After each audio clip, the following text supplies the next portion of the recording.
మంత్రుల అవినీతి, ఐఏఎస్ల మధ్యవర్తిత్వం, అందరి చిట్టా బయట పెడతా. కాంగ్రెస్ అంటే కలెక్టింగ్ పార్టీ. అఖిలపక్ష సమావేశం లేదు, ప్రజాభిప్రాయ సేకరణ లేదు. కేవలం రాజకీయ ప్రయోజనాల కోసమే ఈ విభజన సర్జరీ. గ్రేటర్ విభజన వెనుక కుట్రలు, కేంద్ర మంత్రి బండి సంజయ్ నిప్పులు. అసలు ఏమైతుందో చూద్దాం ఒక్కసారి.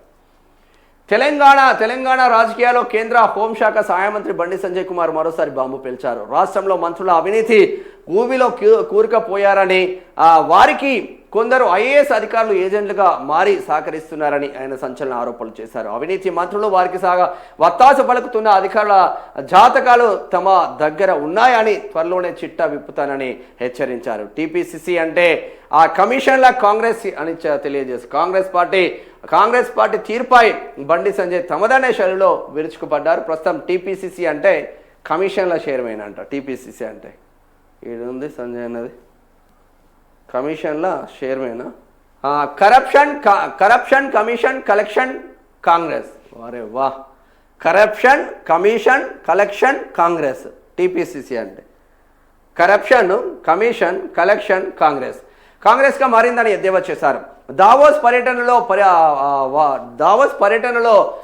వస్తున్నాయి అంటున్న పెట్టుబడులన్నీ కేవలం పబ్లిసిటీ స్టంట్లు మాత్రమేనని, అసలు ఎన్ని ఉద్యోగాలు వచ్చాయో ప్రభుత్వం శ్వేతపత్రం విడుదల చేయాలని డిమాండ్ చేశారు. కేవలం తెలంగాణ అభివృద్ధి జరుగుతుందంటే అది కేవలం మోదీ ప్రభుత్వం ఇస్తున్న నిధుల వల్లనే ఆయన స్పష్టం చేశారు. గ్రేటర్ విభజనపై ఎందుకు సర్జరీ ఎందుకు? ప్రజాభిప్రాయం లేకుండా జిహెచ్ఎంసీని 3 ముక్కలు హైదరాబాద్, సైబరాబాద్, మల్కాజ్గిరి చేయాలని చూడడం ఏకపక్షం నిర్ణయమని మండిపడ్డారు. అఖిల పక్ష సమావేశం లేదు, ప్రజాభిప్రాయ సేకరణ లేదు, కేవలం రాజకీయ ప్రయోజనాల కోసమే ఈ విభజన సర్జరీ చేస్తున్నారు. హైదరాబాద్ అభివృద్ధికి దమ్మికి పైసా విధిల్చని ప్రభుత్వం ఎన్నికల కోసం జిమ్మిక్కులు చేస్తుంది.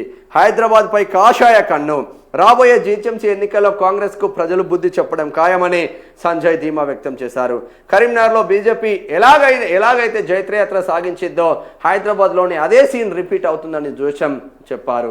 గ్రేటర్ పై కాషాయ జెండా ఎగరవేయడమే లక్ష్యంగా బీజేపీ శ్రేణులు సిద్ధంగా ఉన్నాయని పిలుపునిచ్చారు. సంజయ్ అన్న వాళ్ళు సిద్ధంగానే